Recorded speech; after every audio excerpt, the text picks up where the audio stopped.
Galera, todo mundo sabe que o governador de Goiás, Ronaldo Caiado, é aliado do ex-presidente Bolsonaro, o inelegível e fracassado. Vocês sabem disso, né? Mas hoje ele deu uma entrevista para o UOL. Presta atenção na lapada bem dada que ele vai dar nas costas do inelegível. Chega, vai instalar, ó. Ó, fica ligado no vídeo aí que eu vou rodar. Olha só o que ele vai falar. Eu sei ganhar eleições, tá certo? Diferente dele, eu ganho eleições. Eu ganho eleição na minha eleição de reeleição no primeiro turno, quem mete em Goiás. Eu ganho eleição para prefeito em Goiânia, que há 40 anos, 36 anos não se ganhava um governador e um prefeito de Goiânia. Eu sei trabalhar política porque eu sou um do diálogo. Depois dessa derrota que ele sofreu aqui na nossa casa, e a segunda derrota, a primeira ele lançou um candidato contra mim para governador, eu bati neles no primeiro turno. Agora eu bati neles no segundo turno. Então, eu acredito que agora ele esteja em condições de poder acordar, cair a ficha, respeitar as lideranças estaduais e saber que não vale a pena vir com a total deselegância. Porra, esse é muito amigo, né? Curte. A esquerda foi a grande derrotada no segundo turno dessas eleições de 2024 e o grande vencedor foi Bolsonaro! E eu vim aqui provar pra vocês a grande popularidade do nosso ex, graças a Deus, presidente Jair Messias Piruliro. Esses são os candidatos de Bolsonaro para o segundo turno, Brasil afora. Em São Paulo, Ricardo Nunes. Bolsonaro é o bichão. Em São José dos Campos, Eduardo Cury. Perdeu! Em Belo Horizonte, Bruno Engler. Perdeu! Em Fortaleza, André Fernandes. Perdeu! Em Niterói, Carlos Jordi. Perdeu! Em João Pessoa, Marcelo Queiroga. Perdeu! Em Belém do Pará, delegado Éder Mauro. Éder Mauro.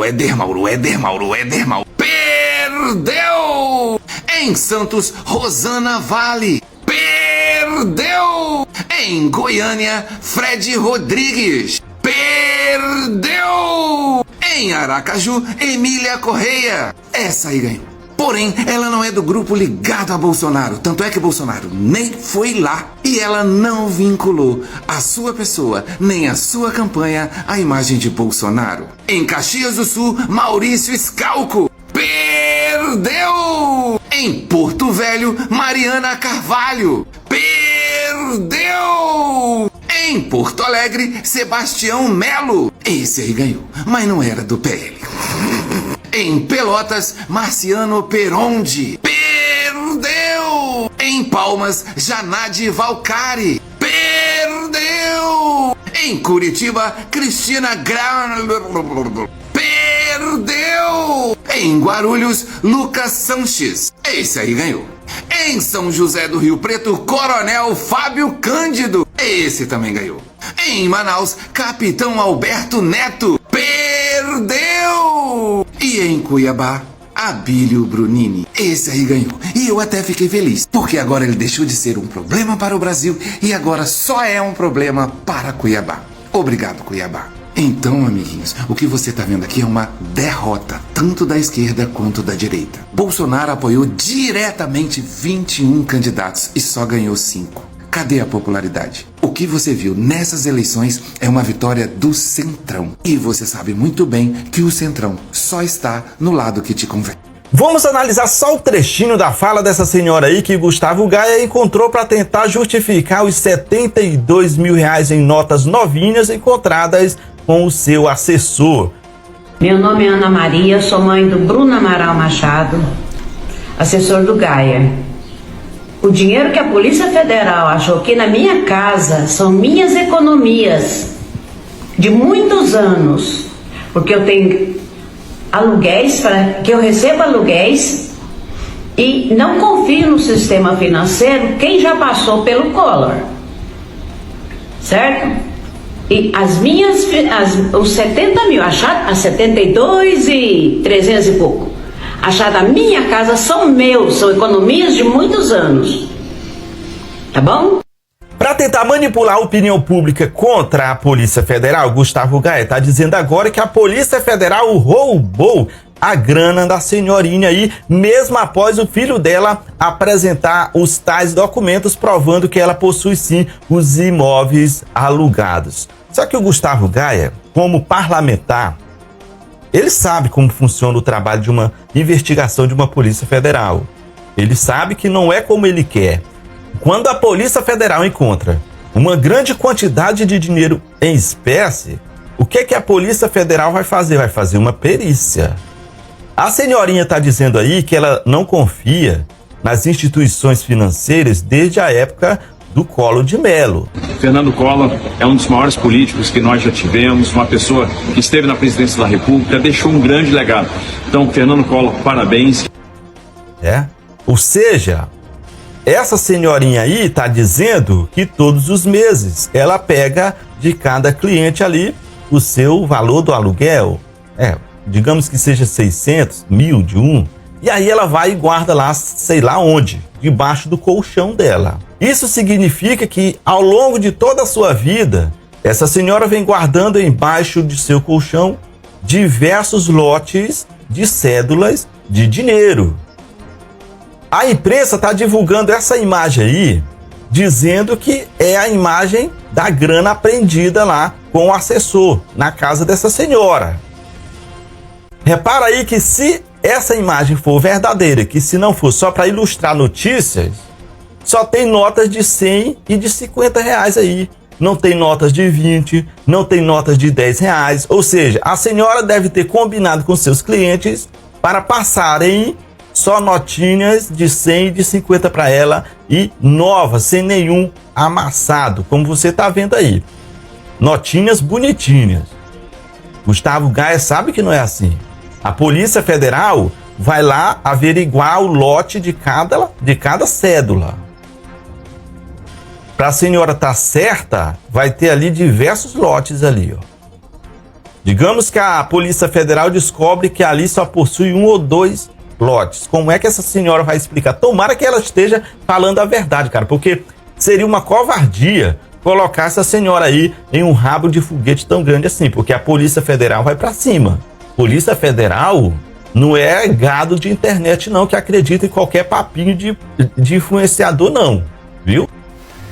Hoje eu gostaria de olhar na cara daquele pastor de Fortaleza, no Ceará. Aquele que fez aquela palhaçada transformando a igreja em palanque político. Que papelão, que vergonha, hein, pastor? Não adiantou de nada. Eu gostaria de parabenizar o Evandro Leitão e os seus eleitores pela vitória em Fortaleza, no Ceará. Viva o novo prefeito de Fortaleza. E você, pastor, passou vergonha em rede nacional. Toda vez que vocês fazem essas palhaçadas dentro da igreja, parece que é Jesus que dá o troco, mostrando o contrário para vocês. Foi assim com aquele Edir Macedo, lembram? Em outubro, quando Edir Macedo veio e falou: vamos ver quem é o Deus verdadeiro, dia 30 de outubro. Vamos ver quem é o Deus vivo, se é o Deus de direita ou o Deus de esquerda. O que aconteceu? O presidente Lula ganhou as eleições, o Bolsonaro perdeu, fugiu até para os Estados Unidos para não ser preso. Assim aconteceu com o Silas Malafaia. Quando o Flávio Dino foi ser sabatinado pelo Senado, o Silas Malafaia pediu para os evangélicos ficar uma semana em jejum, que era para o ministro Flávio Dino não conseguir rumo ao Supremo Tribunal Federal. Hoje é o ministro da corte mais alta do país, ou seja, Deus sempre mostrando o contrário a esse charlatão. Rapaz, primeiro eles cometem crime. Primeiro eles roubam, assaltam, depois sai do mundo do crime, corre para dentro da igreja, se esconde atrás da Bíblia e começa a querer dar lição de moral nos outros. Será que políticas sociais mudam a cabeça do povo? Gente, em 1920, a Rússia era socialista. Lá, as mulheres já exerciam cargos iguais aos homens e ganhavam o mesmo salário, enquanto a Europa Ocidental capitalista, a mulher nem votava. Nessa mesma época, a educação era de graça. Todo mundo estudava. Tanto era de graça as escolas fundamentais, como era de graça as universidades. Todos tinham direito a livros, material didático e farda. A saúde também era de graça, tá? Gente, mas com tudo isso aí, parece que o povo russo não se sentiu atraído pelo bem-estar comum e social, pelo socialismo. Eles foram atraídos pelo capitalismo da Europa Ocidental. Capitalismo que chegou influenciando eles através dos primeiros soldados do Afeganistão, que chegaram lá em 1980 e já traziam, né, as ideias capitalistas. Enquanto isso, na Europa, a mulher não votava, a mulher não tinha direito, mas tinha os ricos capitalistas que davam os anéis para não perder os dedos, e tinham pavor ao comunismo e ao socialismo, porque tinham medo de perder sua riqueza. E assim, a Rússia, que era um país próximo e que não tinha desigualdade, abraçou o capitalismo e hoje é uma das nações desiguais, como toda nação capitalista. Tem os extremamente ricos e aqueles pobres.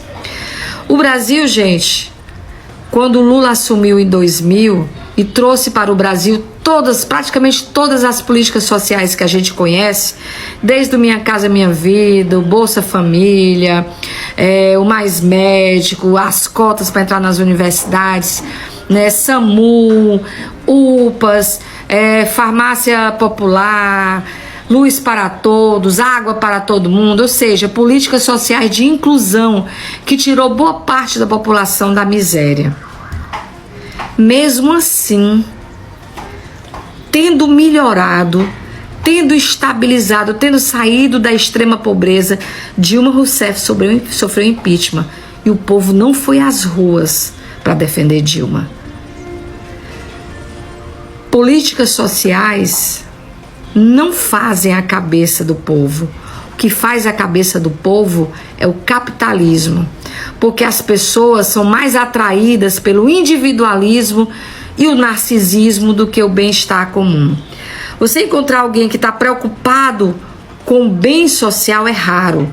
Você encontra pessoas que estão sempre te incentivando a ter mais, a conquistar mais para você, seja você o rico, seja você o que vai viajar, seja você o que vai ter mais.